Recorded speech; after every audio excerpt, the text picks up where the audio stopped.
po kapiraso para sa aming munting pagbabalita sa inyo, mga kapatid.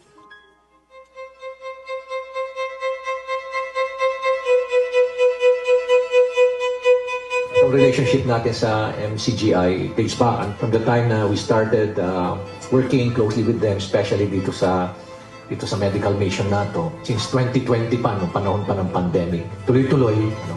Kaya mas marami silang natutulungan ngayon ng mga communities sa buong siyudad ng Baguio. At hindi lang sila dito sa Baguio, maabot pa sila hanggang Itugon at ibang lugar pa ng Benguet. Tayo po ay nagpapasalamat sa Diyos at meron po tayong MCGI at nandito po si Brother. Mula nang nakilala ko po sa munisipyo ng Itugon, ang dami po silang naitulong. Yung ambulance po na binigay sa amin, yan po, existing po. Ginagamit po sa pahatid sundo po sa mga kidney patient po sa dialysis center po ng Itugon. At saka hindi lang po yan, marami pong binigay po sa amin sa Itugon. Lahat